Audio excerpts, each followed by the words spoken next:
정말기의 우리 김주영 원장님 유튜브 개국 축하합니다. 앞으로 감사합니다. 모바일 관리를 지켜주시기 바라겠습니다. 꼭 지키겠습니다. 아니, 감사합니다. 네. 감사합니다. 감사합니다. 안녕하세요. 저는 삼각사면 대표원장 김주용입니다. 예, 지금 인사를 앞서 드린 우리 실장님 그리고 우리 팀장님과 더불어서 저희 셋 정말로 열심히 진심으로 우리 병원에 상담하고 오시는 환자분들 너무 감사하다는 말씀 저희가 수시로 나누거든요. 안녕하세요. 저는 이제 삼닥터에서 수술방 팀장을 맡고 있고요. 환자분들이 이제 병원에 오셔서 수술방에서 가장 옆에서 많이 이제 도움을 제가 드리고 케어를 해드릴 거고, 원장님 옆에서 가장 이제 가깝게 저희를 좀 도와줄 수도 있고, 사실 제가 이제 도와드리기도 하고. 안녕하세요. 저는 상담실장 상담실장 한성일 실장입니다.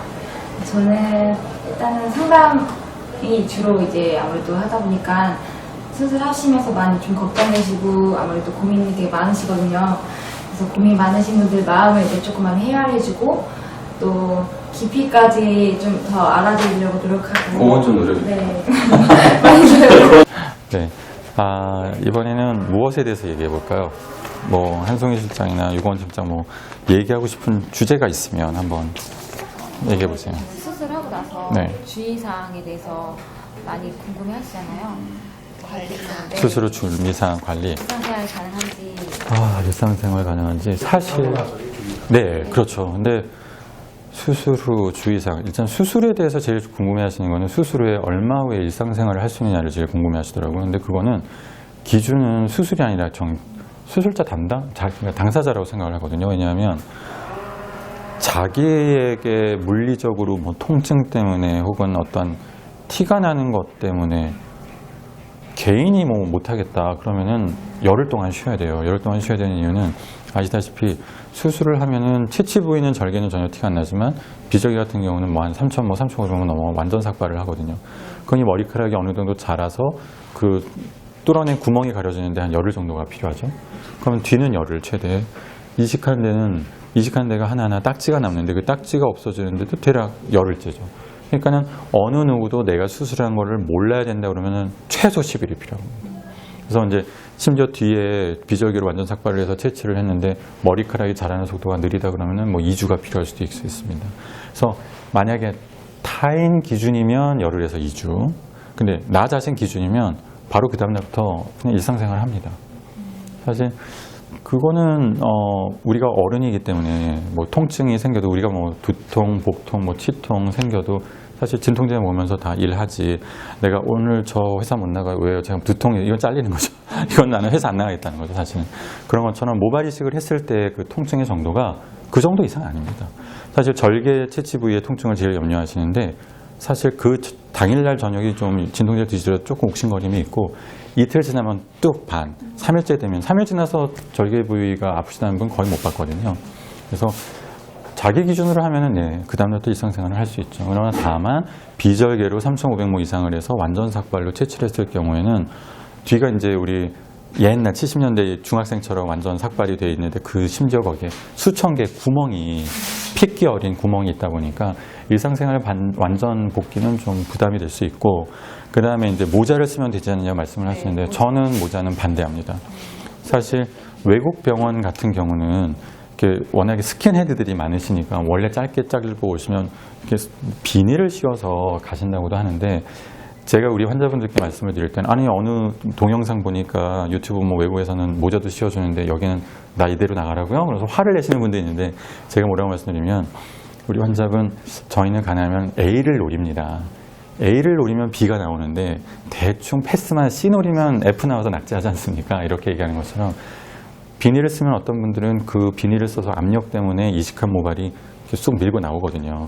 저희가 생착이 제일 잘 되는 그 깊이로 이식을 하기 때문에 어떤 압력이 가해지는 거를 제일 안 되는 금기사항으로 여기고 있어서 모자를 쓰시면 모자 썼다 벗었다면서 쓸리거나 혹은 눌려가지고 이식한 그 어떤 깊이가 얕아지면 생착률이 떨어지기 때문에 저희는 모자를 씌우지 않습니다. 이렇게 말씀드리는 거죠. 그래서 심지어 저희가 뭐라고 말씀드리죠? 신발끈 묶을 때도 허리를 굽히지 마시고 무릎을 굽혀서 이렇게 마시고 그렇죠. 고개 숙이지 말고 그래서 물건 떨어지면 이렇게 주시라고 얘기하잖아요. 그래서 제가 제일 칭찬하는 환자분이 어떤 환자분이냐면 수술 끝나고 내려오시는데 밑에를 보고 슬리퍼 신으시는 분들은 내가 그러니까 우스갯소리 화를 내고 만약에 이렇게 막 발로 찾는 분들 너무 잘한다 박수 쳐주죠. 그 정도로 저희는 A를 노리기 때문에 수술 후 주의사항 물론 술, 담배, 운동 안 됩니다. 근데 술은 왜 안 되냐고 하시는데 뭐 몇 가지 이유가 있을 수 있는데 가장 클래시컬하게 수술한 다음에 이제 염증 수치가 올라가죠. 그래서 염증이 생기면은 당연히 상처가 또 사실 염증이 안 생겨도 알코올 혈중 농도가 유지되면 상처가 더디 아물죠. 그러면은 어떠한 상처가 더디 아물수록 흉터도 더 크게 남고 우리는 빨리 아물의 생착률 안정적이 돼서 생착률이 높아지는 생착률도 떨어질 수 있겠죠.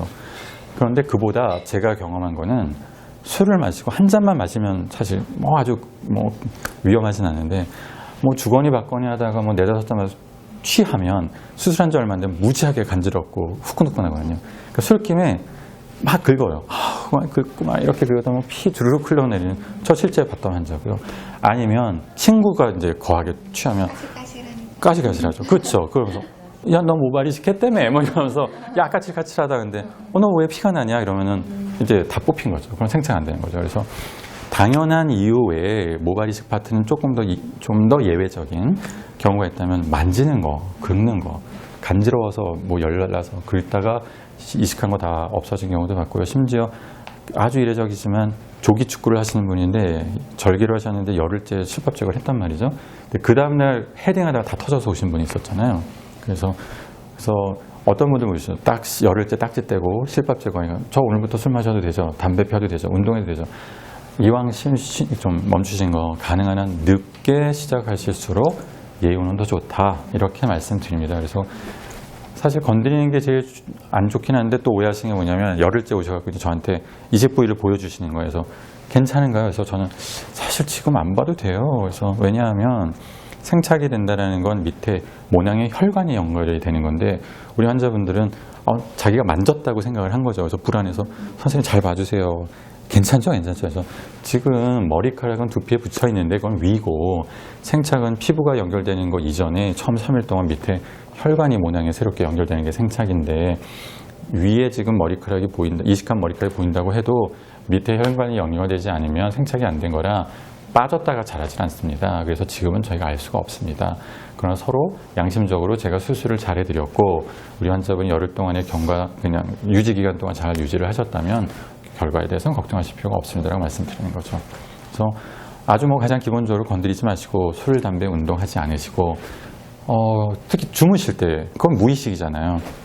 그래서 상당히 모발 이식은 예민하신 분들이 많아요. 오랜 동안에 걸쳐서 탈모를 겪고 있고 또 머리카락이 빠지면 자신감도 잃게 되고 그래서 예민하신 분들도 많아요. 저 100번 이해합니다. 근데 제일 제가 서운한 분들은 뭐냐면 수술 전 상담, 수술 당시, 수술하고 나서 뭐 저에 대해서 뭐 100번 확인하시고 사실 뭐 걱정되니까 의구심이 생길 수도 있고 뭐 어떠한 증명 자료를 요구하시는 분들도 있는데 정작 본인들이 저희를 도와주시는 열흘 동안은 저희 이제 끈도 드리거든요. 손을 고정을 해서 머리 못 올라가는데 그것도 안 하고 뭐 누가 봐도 여기는 고속도로가 나 있는데 자기는 절대 건드리지 않았다고 거짓말하고 정말 제가 이제 10년째 하고 있는데 제가 정말 운 좋게 환자분들 많았던 대형 병원에서 일하고 해서 수천 명의 환자를 봤는데 어떤 분은 수술을 딱 열흘째 이제 딱지를 떼드리려고 오셨는데 머리를 다 뽑아갖고 왔더라고요. 아실 겁니다. 머리를 뽑아서 너무 놀라서 저는 진짜 처음 겪는 일인데 하나도 없어요. 모발이 심은모발에서. 아니 어떻게 된 거예요 했더니 뽑으라면서요 라고 얘기를 하시더라고요. 그래서 저희는 절대 그런 얘기 한 적 없습니다. 왜 뽑으셨어요? 인터넷을 보니까 이 머리카락 남아있는 건 뽑으라고 해서 뽑았다는데 그냥 열흘째가 아니라 3개월째거든요. 심지어 저희는 절대로 3개월이 지나더라도 이식한 모발이 남아있다고 생각해서 쪽집게로 뽑으시면 안 돼요. 왜냐하면 그 모발이 심은 모발이 그대로 남아있는 건지 혹은 빠졌다가 자라는 초기에 키 작은 모발인지 어떻게 아세요? 모르거든요. 그걸 힘줘서 아픈 걸 일일이 쪽쪽 끼고 수천 개를 뽑아갖고 온 거예요. 딱 그 성의도 대단하긴 한데 그래도 희한하게 70%가 나기는 났어요. 네. 근데 그분이 병원 탓을 하는 거예요. 제대로 설명 안 해줬다고. 아니죠. 저희가 설명한 걸 잘못 들은 게 아니라 인터넷을 보고 불필요한 정보를 입수해서 이제 자기가 뽑은 건데 이러한 경우도 있었습니다. 그래서 저희가 부탁드리는 것만 지켜줘도 뭐 끈을 해서 이렇게 달리고 그렇다면은 손이 안 올라가니까 이 상태로 열흘 동안 주무시면 사실 머리를 건드릴 수가 없거든요. 머리를 건드렸다는 이유는 저희가 제공드린 끈을 이용하지 않았다는 것이기 때문에 그런 문제만 일으키지 않는다면, 근데 사실 솔직하게 이건 사실 팩트인데 우리 환자분의 영향이 없다면, 실수나 잘못이 없다면 생착률의 80%는 이식이 좌우한다고 합니다. 논문이 있습니다. 그래서 물론 저희는 아시다시피 우리 선생님들이 분리를 하시는 걸 제가 늘 감독을 하고 간섭을 하는데 사실은 여러 가지 남은 20%의 일부일 뿐이고 제가 이식을 노하우가 없다거나 잘못하거나 실수하면 생착은 되지 않습니다. 근데 적어도 그건 양심적으로 제 80%는 제가 충분히 소화할 수 있습니다. 그래서 이제 우리 선생님들의 일부, 우리 환자분들의 일부 다 20%를 모아서 100%를 노리자는 취지로 부탁드리고 있습니다.